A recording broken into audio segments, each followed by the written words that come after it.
Hola, buenos días.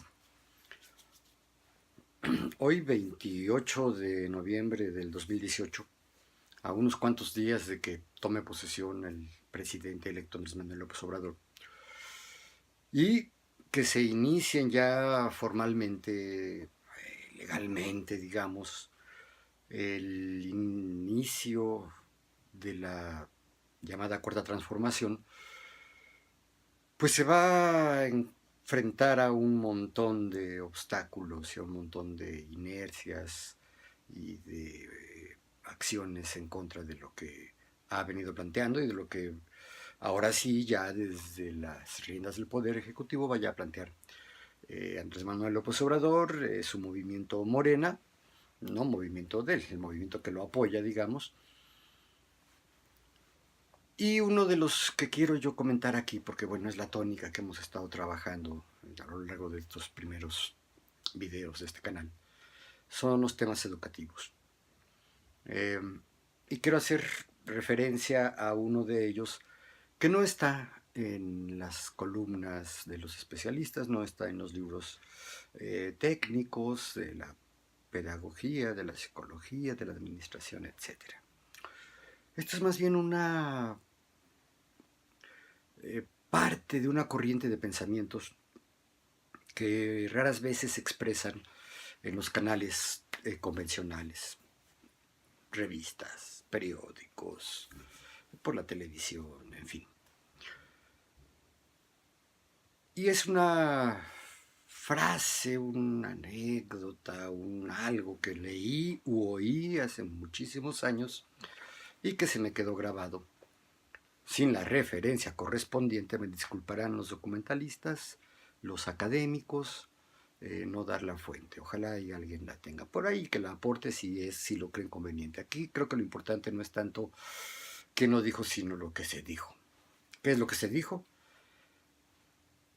Era una pregunta, era un diálogo. Dice, si tú tuvieras que viajar en el tiempo, si te durmieras, si quedaras en coma, no sé, 20 años, 30 años, 40 años, y regresaras a tu tierra, a tu barrio, a tu colonia, a tu ciudad, qué sé yo, ¿a dónde irías? Y el interlocutor responde, dice, ¿a la iglesia o a la escuela? Dice, no, que lo hable, ¿no? Un hombre piadoso seguramente iba a hacer algo de lo que se hace en las iglesias, agradecerle a Dios, a confesar algún pecado, no sé.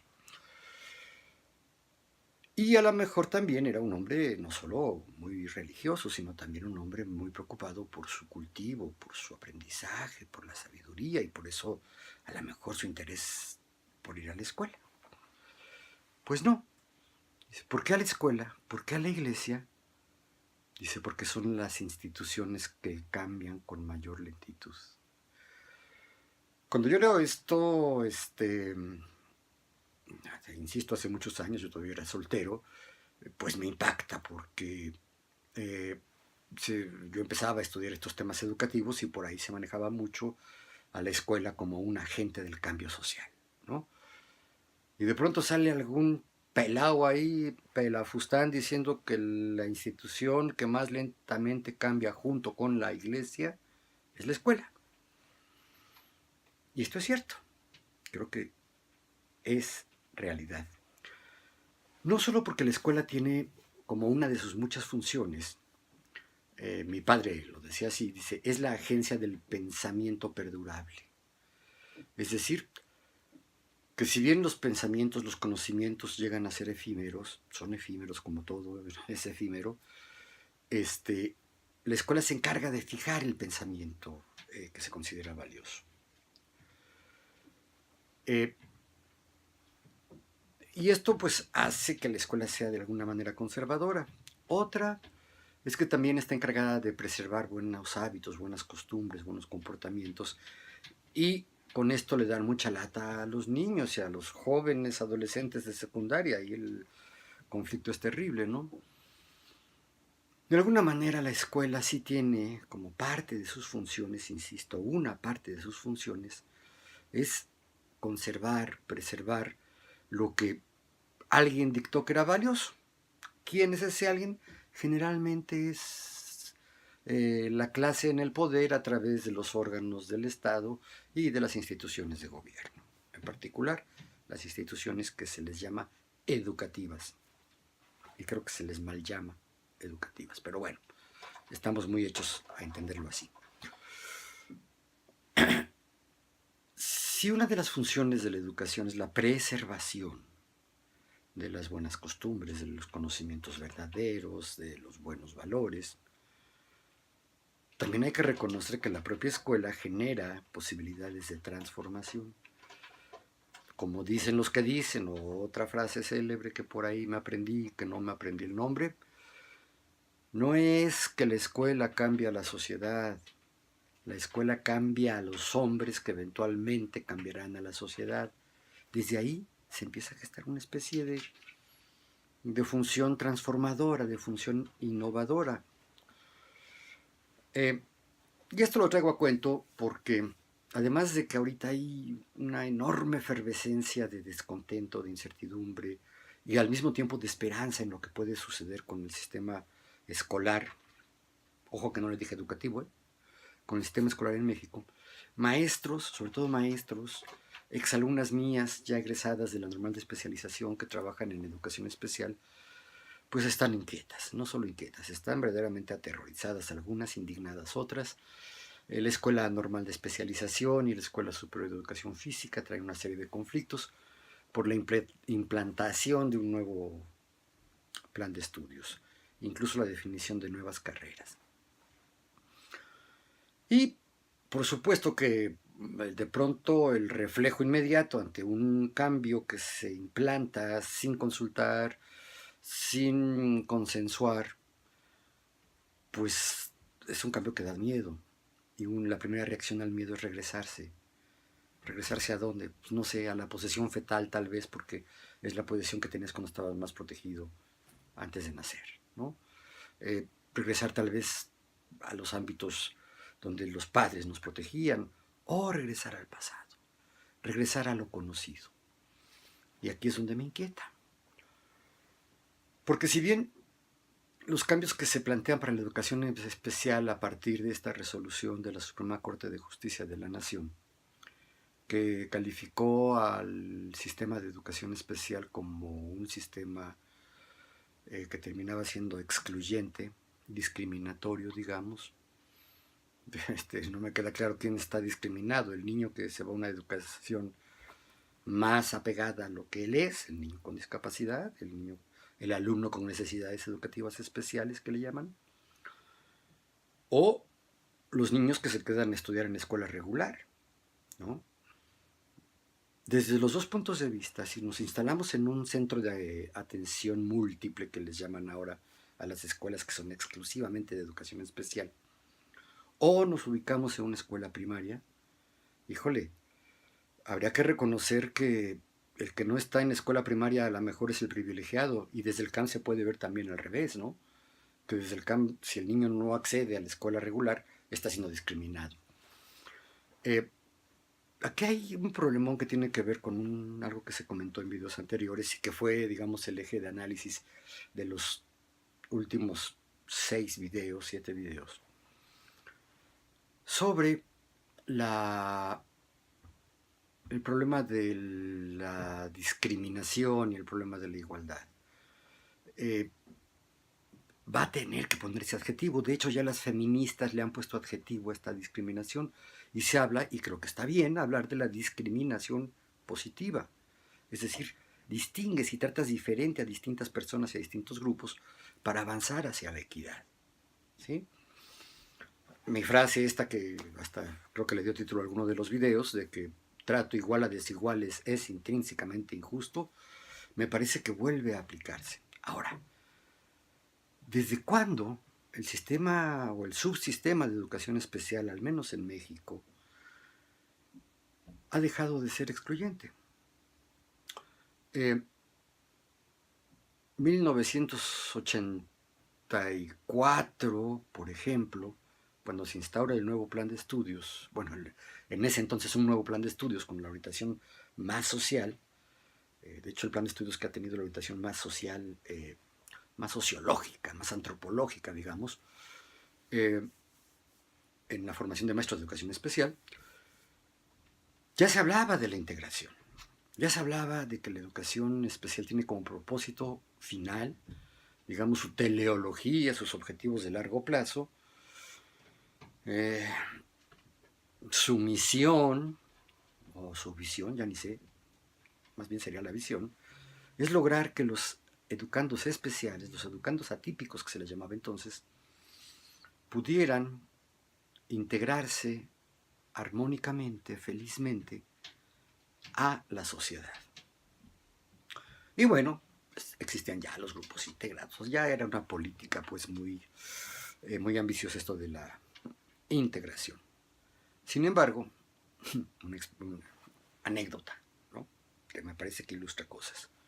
Me toca ir a supervisar las prácticas de unas alumnas a una escuela de educación especial, así se llamaban, escuelas de educación especial, y estaban numeradas, ¿no?, como las secundarias. Me toca ir a una escuela de educación especial, no encuentro el domicilio y pues entro a preguntar a una tienda, una miscelánea que estaba ahí cerca, que si sabían dónde estaba la escuela número tal de educación especial.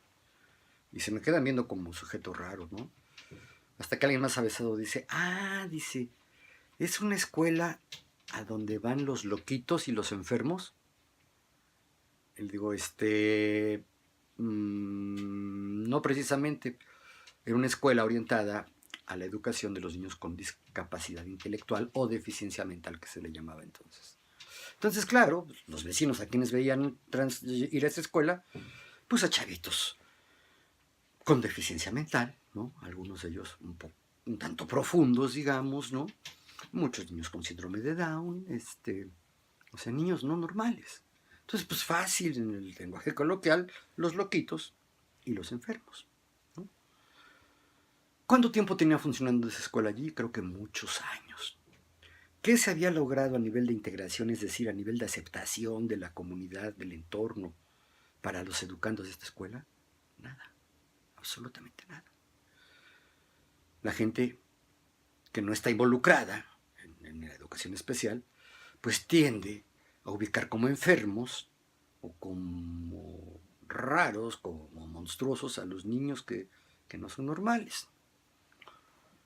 Y evidentemente este es un prejuicio que está en el resto de la sociedad, que se cataloga a sí mismo como normal.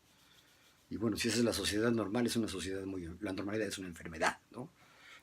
A lo mejor al ratito vuelvo a esto.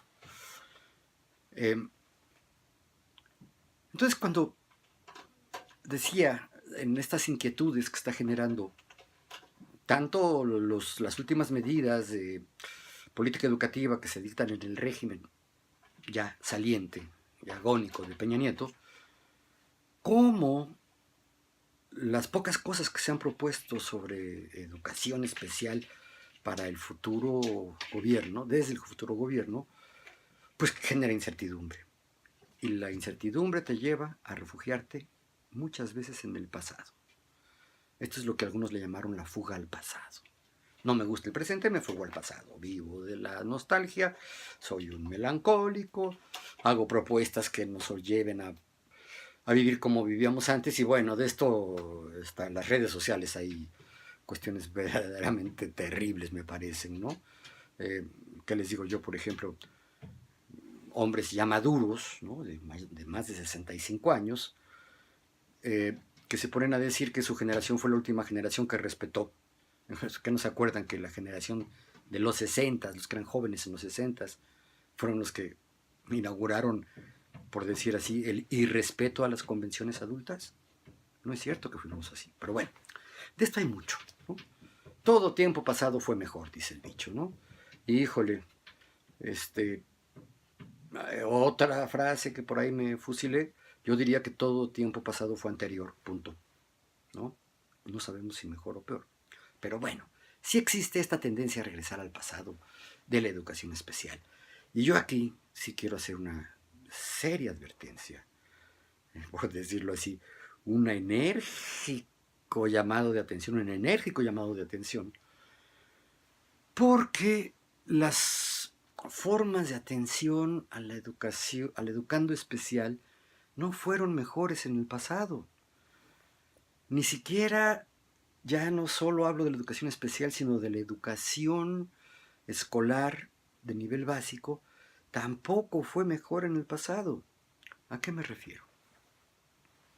Si atendemos a la esencia de la idea de educación, eh, tal como se gestó desde los griegos y seguramente lo ejercieron los egipcios y las grandes civilizaciones, los mejores pensadores y las mejores prácticas educativas de los adultos hacia los jóvenes, hablen de padres, de abuelos, de tíos, de personas mayores que les enseñan cosas a los niños, pues si pensamos en esas prácticas, estaremos de acuerdo en que buena parte de lo que se aprende, buena parte de lo que se le tiene que enseñar al niño, sí son conocimientos, pero no es, según mi punto de vista, ni lo más importante, ni lo mayoritario. Anécdotas de mis clases. A mí me gustaba preguntar siempre a mis alumnas, un poco para cuestionar eh, estas definiciones que parecen letanías, ¿no? ¿Qué es la educación? Es la transmisión de conocimientos, bla, bla, bla. No, no es una transmisión de conocimientos, es algo mucho más amplio, mucho más profundo, mucho más trascendente. ¿Qué es el aprendizaje? Ah, pues es la adquisición de conocimientos, ¿no? Y de pronto, los propios alumnos y muchos de los maestros que forman maestros y muchos de los maestros que están en servicio en educación básica no distinguen, voy a utilizar la palabra, no discriminan entre aprendizaje y conocimiento, entre educación y escuela, ¿no? Y creo que son distinciones fundamentales. Para llegar a ello yo les preguntaba a mis alumnas, a ver, hagan un esfuerzo de memoria. Recuerden sus cosas, lo que tengan en la memoria, o bien pregunten, ¿no? Queda de tarea. ¿Qué fue lo primero que aprendieron en la vida? Y bueno, algunas no se esperaban hacer la tarea, dicen, ay, pues a leer y escribir, maestro.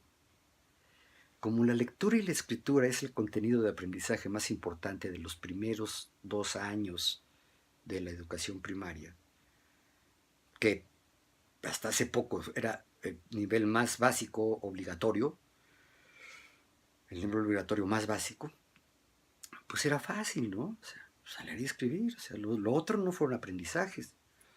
Entonces yo les decía, bueno, y ya compararon a ese bultito de carne y hueso que generalmente lo envolvemos en cobijas, el que duerme, llora, mama, orina, defeca al bebé. Eso que nos causa tanta ternura. Y es ternura por lo que sentimos, no por lo que es, porque lo que es un ser animado, ¿no? Un animalito, ¿no? Difícil de cuidar, de tratar, de entender. ¿Qué pasó entre ese bultito de unos cuantos kilos de peso y la maravilla que son ahora? Les estaba yo hablando, por supuesto, a mujeres jóvenes, ¿no? Y puedo hablar a los hombres viejos, ¿no? Que tenemos muchas maravillas, pero pues, si nos comparamos con lo que éramos de neonatos, recién nacidos, pues evidentemente, pues quién sabe de dónde lo sacamos, ¿no? ¿De dónde lo sacamos? El crecimiento y la evolución natural del cuerpo humano, esa pues de la genética, ¿no? Pero todo lo demás, nuestras virtudes, nuestros vicios, nuestras mañas, nuestras estrategias, nuestras tácticas, etcétera, todo eso lo fuimos aprendiendo. Y tal vez uno de los primeros aprendizajes, por ejemplo, es a mamar. Sabemos que es un reflejo, sí, pero si ese reflejo no se entrena, la lactancia no se da. El bebé es incapaz de extraer la leche del seno de la madre. Aquí hay un proceso de aprendizaje, es muy rápido, es muy efímero, no hay clases, no hay escuelas que te enseñen eso, no a la mamá, menos al bebé. Pero el bebé va aprendiendo a mamar. Otro aprendizaje muy inicial, empezar a espaciar los periodos de vigilia y de sueño para que, de acuerdo a las costumbres de la civilización humana, ¿no?, en todo el mundo, pues nos volvamos animales diurnos, que estamos despiertos de día y dormir de noche. Y este es también uno de los broncones a los que se enfrentan los papás, los que cuidan a los niños, para que los chavitos empiecen a dormir como se debe. Y luego vienen un montón de aprendizajes definitivos. Hablábamos en algún video anterior también del control de esfínteres. El niño tiene que aprender dónde va a hacer esto que le llaman sus necesidades. Es una de sus necesidades. ¿Dónde va a satisfacer las necesidades de deshacerse de los desechos del metabolismo, ¿no? ¿Dónde hacer pipí? ¿Dónde hacer popó? ¿Y a qué horas? Y a limpiarse. Otro aprendizaje así de esos que dices, ay, a los niños les gusta su caca, les gusta olerla. Las mamás incluso desarrollan cierto gusto, porque saben que si el niño hace caca, el niño está sano. Claro, ciertas cacas, otras no, ¿verdad? Pero también esto lo pueden distinguir por el olor. Yo he visto mamás que le quitan el pañal sucio al bebé y lo primero que hacen es olerlo, porque al olerlo se dan cuenta si está muy ácida, si se puede rozar, si, en fin, ¿no? El niño tiene que cambiar de gusto y lo hace muy chiquito, mucho antes de entrar a las escuelas institucionales, ¿no? Digamos la primaria. Cambia su gusto y desarrolla el asco por el excremento, por la orina, pero de chiquito le gusta. Todo eso se aprende. Vean qué básicos son los aprendizajes. Pero también se aprende, a ver, el niño no tiene muy entrenado el ojo porque pues, ha estado en un medio oscuro, acuoso, durante todo su proceso de gestación. Y cuando sale, ahora sí que sale a la luz, híjole, pues no está fácil el entrenamiento. No recuerdo, pero sí sé que la visión del niño no es adecuada hasta pasados varios días, donde el niño está entrenando, ¿no?, su vista. Eso también es un aprendizaje, porque no viene, ahora sí que no viene en el paquete original, ¿no? Hay que adquirirlo.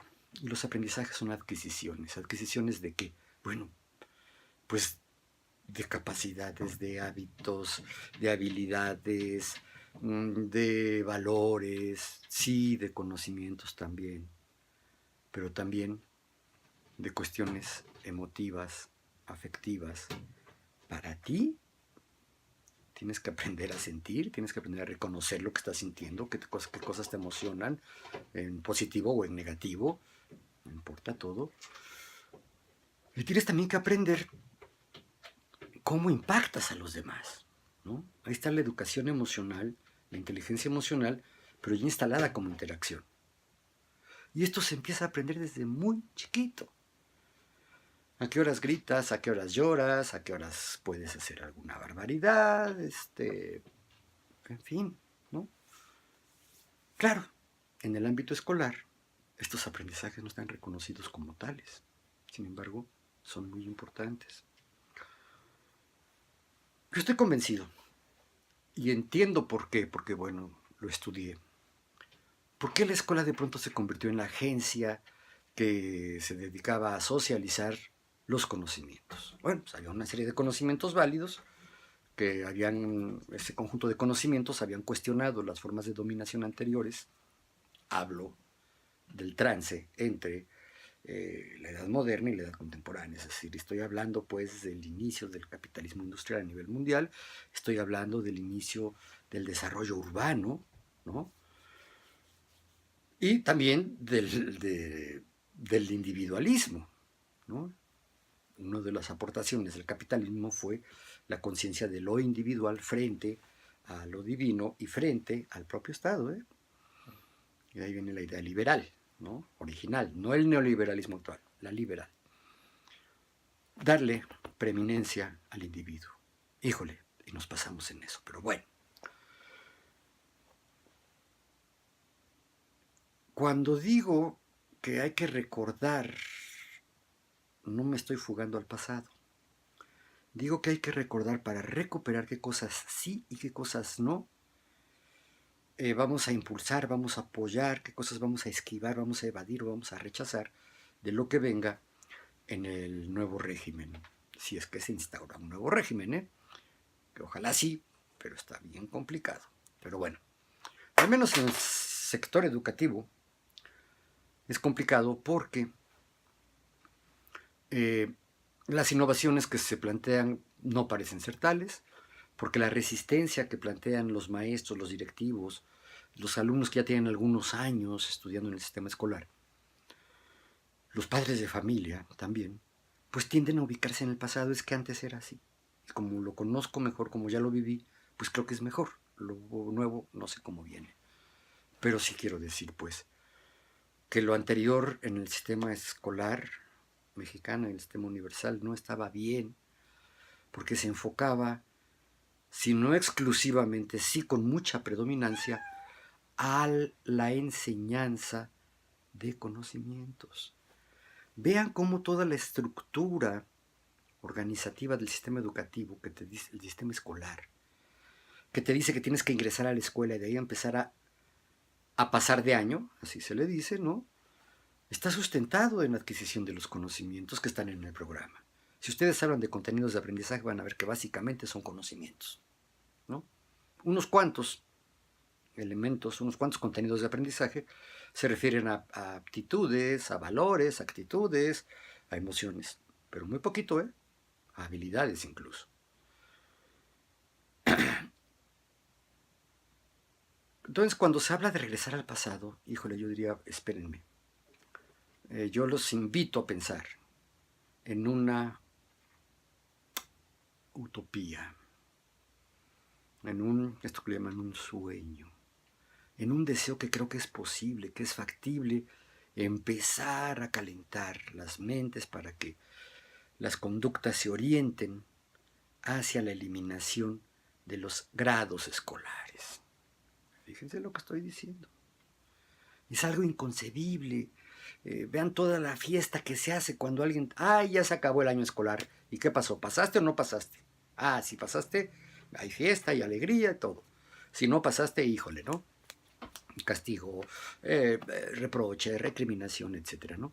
Y todo con base en que te hayas aprendido, y tristemente, ¿cómo te lo aprendes? Te lo aprendes memorísticamente. ¿Cuál? El contenido, el conocimiento de cualquiera de las disciplinas que están involucradas en el programa escolar. Y ahí viene el absurdo aquel que también señalamos ya hace algunos videos. Dice, pero no es absurdo pensar que todos los niños deben de aprenderse las mismas cosas al mismo ritmo y al mismo tiempo. A mí me parece que es absurdo. La lectoescritura, por mencionar algo que más o menos conocemos todos. Hay niños que a los 3 años ya saben leer y escribir. Y no son los genios, ¿eh? De hecho, hay métodos que están apuntando hacia allá, ¿no? Que los niños antes de entrar a la escuela ya sepan leer y escribir. Y hay niños, hay muchachos, hay adultos que a pesar de haber pasado los exámenes, que a pesar de haber salido de la primaria, tal vez hasta de haber terminado el bachillerato y una carrera, no terminan de aprender a leer y escribir bien. ¿Por qué? Así se los decía. Es que la lectura, por ejemplo, debe de llegar hasta el gusto y hasta el hábito por la lectura. No solo a saber identificar las letras, a deletrear, no solo a saber entender lo que dice un texto, no solo a compararlo con otros textos, no solo a compararlo con la realidad misma, no, sino a tener el gusto por la lectura, a practicarla como hábito, ¿no? En esto la escuela mexicana ha fracasado brutalmente. La gente que se vuelve lectora por fuera y en contra y a pesar de la escuela, ¿no? Lo mismo sucede con la escritura, ¿eh? ¿Qué pasa con la escritura? Que son muy pocos los estudiantes que llegan al nivel de la licenciatura, que llegan a los estudios profesionales, sabiendo, yo no digo trazar las letras, sí las pueden trazar, pero sabiendo redactar, ¿no? Sabiendo expresar sus sentimientos, sus pensamientos, sus experiencias en un texto. son muy pocos. Esta escuela ha fracasado. ¿Por qué? Porque lo trabaja como conocimiento y eso no es necesariamente un conocimiento, insisto, es muchas cosas, sí es un conocimiento, pero también es una actitud frente a, y una actitud que te genera un sentimiento, un aprecio o un desprecio, pero también es un hábito y finalmente es un valor por sí mismo la lectoescritura. Si no se trabaja así, no te la aprendes. Las matemáticas, las tablas de multiplicar, aquellas que Pepito se aprendía la letra, pero no, perdón, la música, pero no la letra. Tara la la la la la, tara la la la la la. Y la escuela, el programa escolar, el programa de contenidos de aprendizaje de la escuela, está plagado de estos tipos de aprendizajes. Ojo, ya me llevé media hora en esto. Pero si quiero, y a lo mejor me llevo otros minutos más o otro video, señalando las deficiencias en el sistema regular, en el sistema escolar regular y en el sistema escolar especial. Yo creo que ya va siendo hora que por lo menos vayamos pensando cómo darle la vuelta a esto. ¿Cómo darle la vuelta a esta frase que también yo fui armando en contacto con supervisores escolares, porque trabajé en un diplomado con supervisores escolares de la República? ¿Cómo eliminar esta máxima del cumplimiento en el servicio? Esta máxima está en todo el gobierno, ¿no? Todo el servicio público, digamos, pero me parece que es más preocupante en el sistema escolar. ¿Por qué digo que es una falacia? Porque digo, cumplimiento en el servicio suena bien, pues todos deberíamos aspirar a ello. No, partan las palabras. Cumplí, miento. En el ser, vicio. Para decir que cumplí, miento. Porque estoy inmerso en el ser, vicio, en un vicio institucionalizado, avalado, sancionado positivamente. ¿Cuántos de los informes que tenemos que presentar, de los planes que tenemos que presentar, de las evaluaciones que tenemos que hacer y las evaluaciones a los que nos someten a los maestros? ¿Cuántas de estas no son viciosas y terminan mintiendo estos resultados de evaluación sobre el desempeño del maestro, del alumno, de la institución, de los directivos, de la legislación, de todo el sistema? Sí habría que evaluar al sistema y evaluarlo con ganas de corregirlo. Y creo que la corrección, la real, pasa por una cirugía mayor, trasplante de montones de órganos. En fin, denle me gusta aquí en el YouTube para que lo vean más personas. Toquen la campanita si están suscritos, suscríbanse si lo creen necesario, compartan si lo creen pertinente. Nos vemos pronto.